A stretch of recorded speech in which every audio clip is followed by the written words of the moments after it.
Hello everyone, स्वागत है आप सबका मेरे चैनल में। आई होप आप सब बहुत अच्छे होंगे।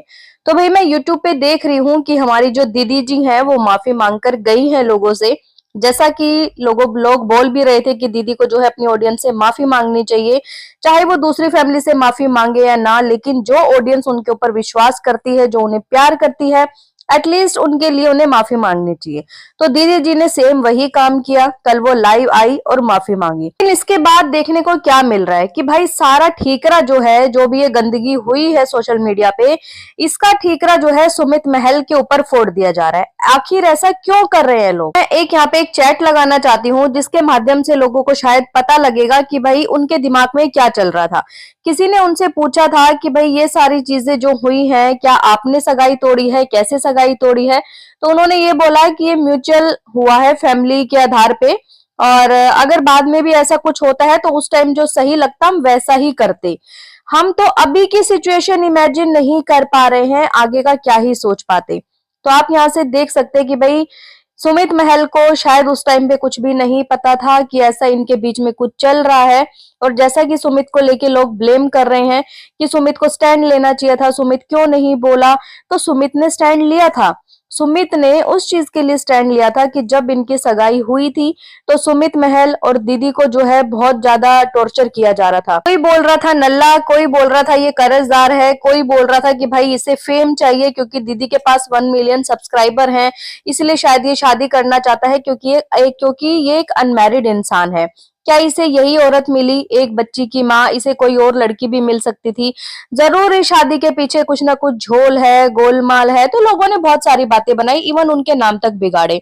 लेकिन वो एक ऐसा इंसान था ना, सच कहें तो अपने लिए इतनी सारी नेगेटिविटी को भी वो झेल गए थे उस टाइम पे, और कहीं ना कहीं स्टैंड ही लिया था।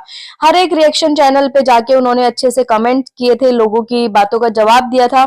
उन्होंने इस नेगेटिविटी को इस तरीके से नहीं लिया जैसा कि दीदी लेती हैं। बात कर लेते हैं इनके इस मामले में स्टैंड लेने की। जब एक इंसान को पता ही नहीं था कि भाई ये भाई बहन का क्या लड़ाई चल रहा है, क्या नहीं चल रहा, तो इस मामले में वो क्या स्टैंड लेते? एक इंसान को तो यही पता होगा ना कि भाई बहन की लड़ाई हुई है आपस में। अब ये नहीं पता किस चीज को लड़ाई हुई है, तो भाई सचिन ने उनको कॉल किया। सचिन ने जब उनको कॉल किया तो वो इंसान उस टाइम पे अपनी जान देने जा रहा था। अब वहां पर सुमित महल क्या करते? सुमित महल यही करते ना, उसको रोकने की कोशिश करते। ऐसा नहीं होता कि कल को भाई अगर उसको बोलते कुछ भी और वो इंसान कुछ ऐसा कर लेता तो कल को उसकी जब कॉल डिटेल खंगाली जाती तो उसमें सुमित महल का भी नाम आता। कहीं ना कहीं सुमित महल तो वैसे भी फंसते। तो सुमित महल ने वहां पे उनका ये साथ दिया था कि आपको जो बोलना है, जो भी चीजें अपने पक्ष रखनी है, वो आप अपने ऑडियंस को बता दो। लेकिन सुमित महल को ये नहीं पता था कि वो इंसान क्या दिखाने वाला है या वो ऐसा क्या पक्ष रखने वाला है। सचिन ने वही काम किया जिसकी शायद किसी को भी नहीं थी, आइडिया ही नहीं था कि वो ऐसा कर देगा। उसने वो सारी चैट्स दिखा दी जो भी चीजें उसके साथ हुई थी। तो सुमित महल ये चीज देख के भाई मतलब उनका दिमाग फिर गया। और कोई भी एक नॉर्मल इंसान होगा ना, जिसको इन चीजों का पता ही नहीं होगा, जिसकी सगाई हो गई होगी, आप उससे क्या उम्मीद लगा सकते हो कि वो किस तरीके का स्टैंड लेता? क्या वो आके सोशल मीडिया पे ये बोलता कि नहीं, आप जो मेरी होने वाली वाइफ है उनके बारे में कुछ मत बोलिए, मैं अभी भी शादी करने को तैयार हूँ? क्योंकि शादी सिर्फ दो इंसानों की शादी नहीं होती है, दो फैमिलीज का मिलन होता है। मान लो ये इंसान जो है शादी के लिए हाँ भी कर देता, लेकिन इसकी जो फैमिली है, क्योंकि आकांक्षा जो कि इनके साथ रहती हैं, जिनका इनके साथ काम वगैरह है, उन्होंने बताया कि ये फैमिली बहुत इज्जतदार फैमिली है, इज्जत के लिए मर मिटने वाले लोग हैं। तो ये इंसान, ये जो फैमिली है, शायद इस चीज को एक्सेप्ट नहीं कर रही थी। तभी म्यूचुअल इन लोगों ने जो है बैठ के फैसला लिया कि भाई हमें जो है ये शादी नहीं करनी। लेकिन दीदी जी लाइव में आके ये बोल के गई कि मैंने सगाई तोड़ दी। उन्होंने सारा क्रेडिट जो है अपने ऊपर लिया कि मैं नहीं करना चाहती। इवन कल की जो उनकी माफीनामे वाली जो लाइव आई थी, वहां पर भी इन्होंने यही बोला, जिन्होंने मेरा साथ दिया उनको मैं ताउम्र नहीं भूलूंगी, लेकिन जिन लोगों ने मेरा यहाँ पर साथ छोड़ दिया उनको मैं कभी नहीं अपनाऊंगी।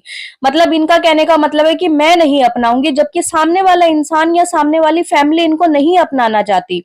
और यहाँ पर एक छोटा सा एग्जाम्पल ये भी है कि आपके सामने चाय पड़ी है, अगर उसके अंदर मक्खी गिर जाती है तो कोई भी इंसान होगा उस मक्खी को निकाल के जो है चाय नहीं पिएगा, पूरी चाय को छोड़ देगा। सेम चीजें जो है सुमित महल की फैमिली ने भी की कि भाई इतनी सारी चीजें, वो भी ऐसा नहीं कि भाई ऑफ कैमरा की बातें हैं, सोशल मीडिया पे जो चीजें आ चुकी हैं। जो सुमित महल की कजन्स वगैरह हैं वो भी कॉलेज वगैरह जाती हैं, उन्होंने भी बता दिया होगा कि ये मेरी भाभी बनने वाली हैं, और वहां तक बातें फैल चुकी हैं सोशल मीडिया पे, आपको पता ही है क्या से क्या हो रहा है। सोचिए उन लोगों की क्या ही इज्जत रही होगी, क्या उनकी इमेज खराब नहीं हुई होगी, क्या लोग उनसे सवाल नहीं करेंगे। और इवन कल काफी सारे लोग ऐसे थे जो मैंने लाइव में देखे, बता रहे थे, जो इनके आस पड़ोस के हैं, वो खुद बता रहे थे कि ये फैमिली बहुत ज्यादा शरीफ फैमिली है, और इन लोगों को सच में नहीं पता था कि ऐसा कुछ भी चलेगा।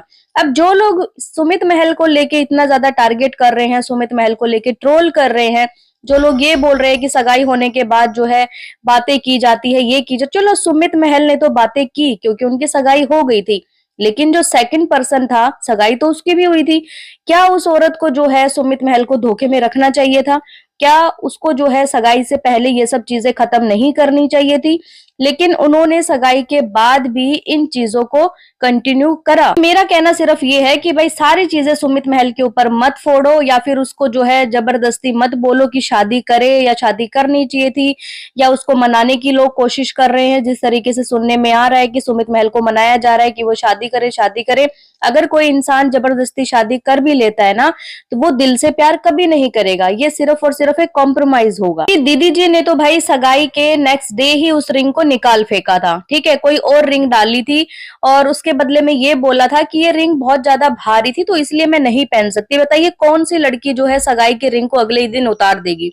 इन चीजों का खुलासा तो तब हुआ जब जो है सचिन ने आके सारी चीजें बताई कि वो जो रिंग है वो नहीं पहनना चाहती थी, वो बोल रही थी कि मैं तुम्हारे नाम की रिंग पहनना चाहती हूँ।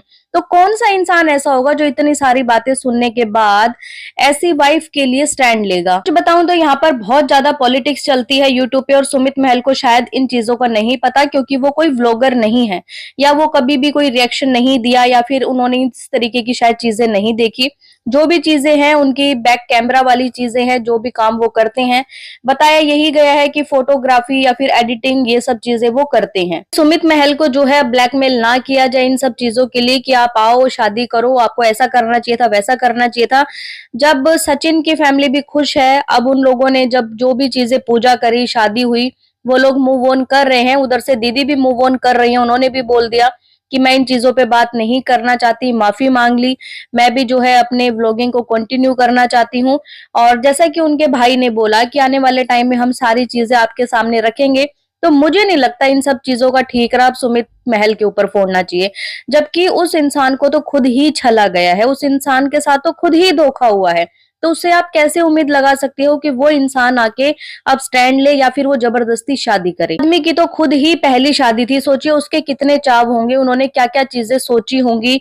और ऐसा नहीं था कि वो आज से जानते थे उनको, वो उनको पहले से ही जानते थे, लेकिन इन सब चीजों के बारे में उनको नहीं पता था। तो सोचिए वो आदमी जो है आज कितना डिप्रेशन में होगा, क्योंकि उसने बोला था मेरी पूरी फैमिली जो है डिप्रेशन में है, काफी ज्यादा टेंशन में है, मेरी मम्मी की जो है बीपी वगैरह की टैब मेडिसिन चल रही है, क्योंकि सगाई होने के बाद भी जो है ना, और टूट जाना सगाई होने के बाद तो कितनी ज्यादा बेइज्जती होती है, वो शायद आप लोग समझ ही सकते हैं। कोई भी इंसान अपनी खुशी से अपनी सगाई नहीं तोड़ेगा, क्योंकि ये चाहते थे उनसे शादी करना, लेकिन अब इनको नहीं पता था ना कि आने वाले टाइम में मेरे साथ इतना बड़ा धोखा भी हो जाएगा। सबसे रिक्वेस्ट है कि सुमित महल को जो है ट्रोल करना बंद करो, क्योंकि सब लोगों को लग रहा है कि वो एक सॉफ्ट टारगेट है, तो क्यों ना उसके बारे में बोला जाए, क्यों ना उसको टारगेट किया जाए कि इसने जो है इज्जत उछाली है उसकी, ये उसके साथ मिल गया, उसके साथ मिल गया। जी नहीं, ऐसा नहीं था। आप लोगों का क्या कहना है इस वीडियो पे, कमेंट करके मुझे जरूर बताएं। और अगर आपको ये वीडियो पसंद आए तो प्लीज चैनल को लाइक करें, सब्सक्राइब करें, शेयर करें, एंड बेल आइकन को प्रेस करना बिल्कुल ना भूलें।